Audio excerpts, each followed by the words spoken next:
ازيكم يا جماعة عاملين ايه؟ يا رب دايما تبقوا بخير وصحة وسعادة. معاكم يوسف النجار وحلقة رياضية جديدة. مسلسل وسام أبو علي.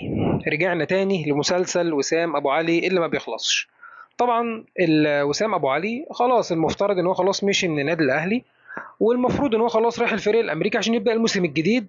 اتفاجئنا من يومين اخبار بتقول لك ان الدفعه بتاعه الفلوس اللي هم 5.5 مليون دولار ما وصلوش النادي الاهلي، وده خلاص ده حاجه اكيده ان الدفعه دي ما دام ما وصلتش النادي الاهلي، الاهلي مش هيمنح الرخصه للفريق الامريكي علشان خاطر يأيد وسام. كده خلاص يعني البطاقه الدوليه مش هتروح كده الفريق الامريكي عشان خاطر يأيد وسام. وسمعنا ان في مشاكل قيد للفريق الامريكي ده هناك، انه ما يقدرش يأيد وسام ابو علي علشان الصفقه غاليه ولازم يبقى 3 لعيبه بس.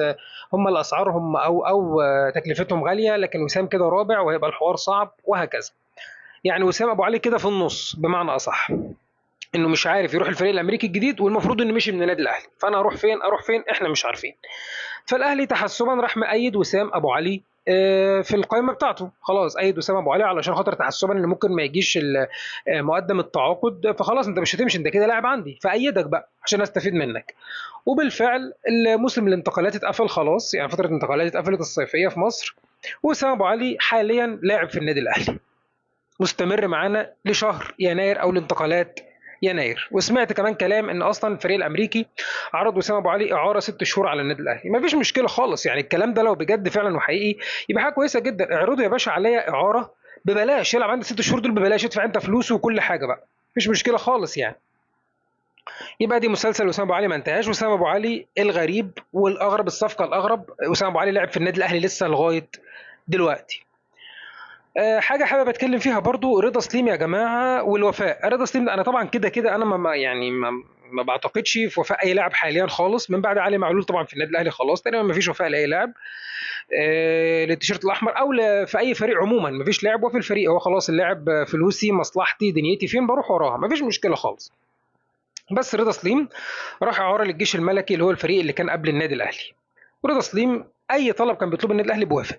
يعني يترفع من القايمه موافق، معرفش مثلا يحصل ايه موافق، دلوقتي يطلع اعاره موافق، اقعد دكه موافق، ما بيعترضش رضا سليم.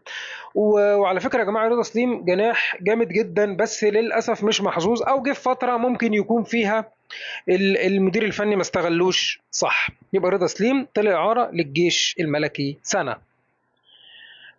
معانا خبر طريف، الاخبار الطريفه طبعا. طبعا احنا معانا احصائيه كده الايرادات الاهلي والزمالك وبيراميدز ومصروفاتهم. بيقول لك مصروفات الاهلي 5.5 مليون يورو وايراداته 6 مليون و600 الف، يعني تقريبا مليون و100 الف يورو ايراد، او مكسب مليون بعد المصروفات والايرادات. بيراميدز كذلك الوضع، بيراميدز صرف 3 مليون و600 الف يورو، دخل له ايرادات 4 مليون و300 الف يورو، يعني تقريبا 700 الف يورو. الزمالك صرف اكتر واحد 7 مليون يورو، دخل له ايراد مليون ونص يورو، يعني تقريبا 5.5 مليون يورو مصروفات لنادي الزمالك فرق. طيب من أين لك هذا يا زمالك؟ لن يسأل أحدا، طبيعي لن يسأل أحدا إن ده نادي الزمالك. طب إهدار المال العام، طب بتجيب فلوسك منين يا زمالك؟ هل السؤال ده هيطرح يا جماعة على على السوشيال ميديا الرياضية وعلى كل البرامج الرياضية؟ فلوسك منين يا زمالك؟ وبتجيب الفلوس دي كلها منين يا زمالك؟ طب أنت، طب أنت بتأيد يا زمالك في العقود اللاعبة دي في الاتحاد الكرة مثلا مش بأرقامها الحقيقية زي ما الكلام كان بيتقال على الأهلي كده؟ او وزير الشباب والرياضه هيهدد برضه زي ما كان بيهدد الاهلي هنبعت مراقبه على النادي ما اعرفش ايه والكلام ده كله. بس طبعا كده كده الاهلي اصلا اعلن مع ابراهيم فايق، الاهلي اعلن مع ابراهيم فايق الميزانيه بتاعته علانيه. ودي حاجه على فكره انا ما حبيتهاش عموما اصلا، انت تعلن ميزانيتك علانيه مصروفاتك وايراداتك، محدش له حق يا باشا يشوفها. اللي يشوفها الجهات المختصه فقط لا غير. معانا استعراض برضو لاغلى 3 صفقات في مصر. ايفرتون صفقه قويه جدا، نادي بيراميدز 2 مليون و400 الف يورو، مع الامتيازات وصلت 3 مليون يورو صفقه ايفرتون لبيراميدز. تاني اغلى صفقه اخوان الفينا لاعب الزمالك مليون و800 الف يورو، بما يعادل 2 مليون و100 الف 2 مليون و100 الف دولار، بخلاف الامتيازات الغير معلومه. البعض بيقول نص مليون دولار، يعني تقريبا واقفه ب 2.5 مليون دولار. نادي الزمالك جاب صفقه ب 2.5 مليون دولار، الاهلي ما عملهاش. ثالث اغلى صفقه تريزيجيه 1,600,000 يورو بما يعادل 1,800,000 دولار. دي اغلى 3 صفقات تمت السنه دي يعتبر. تمام. ده كله كلام انا بتناوله معاكم علشان خاطر نفسي اشوف في البرامج الرياضيه من اين لك هذا يا زمالك، او الفلوس دي منين يا زمالك. طب الناس اللي لها فلوس دي ما تسددش فلوسها ليه؟ طب ايقاف القيد ده، طب المدير الفني اللي ليه فلوس، طب اللاعب اللي ليه فلوس من كام سنه، طب الناس اللي انت مش عايز تديها فلوسها منين يا زمالك؟ ما نعرفش. طب ما في فلوس اهو. طيب ما دام في فلوس والفلوس اتوفرت، طب منين بقى الفلوس اصلا وانت ما فيش رعاه وما فيش بطولات وما فيش اي موارد؟ محدش هيسأل طبعا. طبعا محدش يسأل ان ده مش النادي الاهلي، ده الزمالك اصلا اتمنحت له الرخصه وخلاص ان هو يتعاقد مع اللعيبه ويعمل كل حاجه ويبدا الموسم الجديد، وهو اصلا ما سدش مديوناته لاتحاد الكره. الفريق الوحيد اللي دايما كل سنه ما بيسدش مديونياته لاتحاد الكره، ودايما بيبدا الموسم هو عليه ديون وعادي بيتسمح له مفيش مشكله. مثلا عليك مليون، مفيش مشكله يا زمالك عادي ادفع 100,000 ونقسط لك الباقي. يوصل الموسم اللي بعده عليه 2 مليون، اللي بعده عليه 3 مليون وهكذا. مش المفروض يوصل اخر الموسم او يبدا الموسم الجديد وهو خلاص بقى على الابيض مفيش اي حاجه؟ لا طبعا. يعني معروف يعني نادي الزمالك مع الاتحاد الكوري يعني الاثنين بيحبوا بعض قوي الصراحه يعني. بس انا بعتب على النادي الاهلي او اي فريق تاني، بس انا عموما بنتمي للنادي الاهلي فبعتب على النادي الاهلي ان هو ازاي وافق على حاجه زي كده. ما بقولش ان هو يرفض، بس انا حقي هنحسبها تكافؤ فرص زي ما هم بيقولوا. برضو ازاي تكافؤ فرص؟ انا فريق برضو انا مش هسد مديونياتي الا لما كل الفرق تسد مديوناتها. حقي، دي حاجه ما فيش فيها خلاف خالص يعني. لكن فريق تاني يبقى عليه فلوس ويروح يجيب كمان صفقات يعني بتساعده، طبعا لا. لازم النادي الاهلي يتدخل، بس انا ما اعتقدش النادي الاهلي بقياده كابتن محمود الخطيب المحترم هيتدخل، لان اللي في ناس كده ما ينفعش معاها الاحترام يعني للاسف. طيب معانا تصريح كوميدي ليانيك فيريرا مدرب الزمالك. بيقول لك رغبه جماهير الزمالك في رؤيه تطور الفريق سريعا عندما تكون المراه حامل. ايه ده؟ ايه اللي بيتقال ده؟ فيه ايه؟ يود الأب أن يشاهد المولود بسرعة، ولكن في النهاية عليك الانتظار 9 أشهر. ده بقى عامل لي فيها أرطغرل، وعمال يقول لك في كلام وخطط حروب والكلام ده كله. طبعا فاكر نفسه هنا إيه؟ فاكر نفسه هنا في اليونان. بص يا فريرا، علشان انت خاطر تبقى عارف انت هنا في بلد عموما اصلا الحرف محسوب عليها.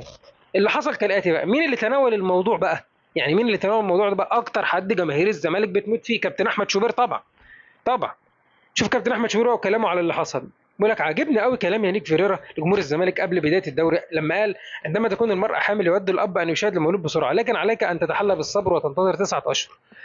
فهو بيطالب جمهور الزمالك بالصبر الى ان تضع الحامل حملها. طبعا الكابتن احمد شوبير كابتن احمد شوبير زي ما احنا عارفين طبعا جماهير الزمالك بتحبه جدا، ووقع تحت ايده يانيك فيريرا للاسف ومسك عليه حاجه. فطبعا زي ما انتم شايفين ما بيسكتش كابتن احمد شوبير، ما بيسكتش خالص خالص.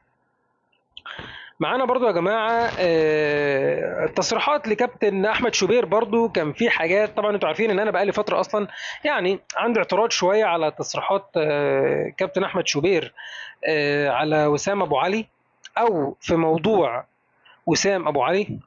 لان انا حاسس الموضوع بتاع وسام ابو علي بالنسبه لاحمد شوبير معرفش ليه هو عايز الجماهير مثلا تطبطب على وسام او تقول معلش ده معذور، او الجماهير مثلا ما تجيش عليه، مع انه ما خافش على حق النادي ولا خاف على اي حاجه ولا خاف على ولا حتى يعني زي ما بيقولوا عض الايد اللي اتمدت له يعني. فانا ما اعرفش كابتن احمد شوبير ايه الفكره ان هو مثلا مع وسام عايز الجماهير ترجع تحبه او عايز الجماهير ما تجيش عليه، ما اعرفش ليه رغم ان هو بيجي على النادي.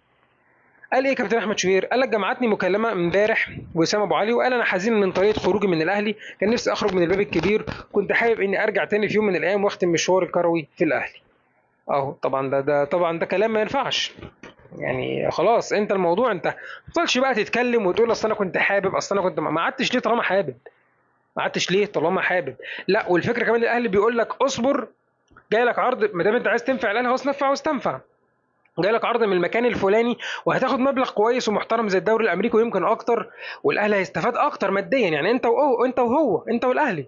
لا مش موافق، عايز يروح مصمم يروح ان الدوري الامريكي ويخسر الاهلي مثلا مبلغ وقدره، او مثلا الاهلي كان هيكسب فيه مثلا مليون دولار او 2 مليون دولار زياده، لا هيخسرهم للاهلي او الاهلي ما ياخدهمش. فلا يا كابتن احمد شوبير هو ملوش عندنا اي حاجه، هو خلاص كده كل حاجه بيننا وبين وسام انتهت. حتى لو قعدوا لعب معانا ال6 شهور دول دعمه بس علشان خاطر هو موجود بلابس التيشيرت الاحمر، بعد 6 شهور مش هنعرفه وخلاص. شكرا يا جماعه انكم سمعتوني، ما تنسوش تدعمونا بلايك وسبسكرايب. السلام عليكم.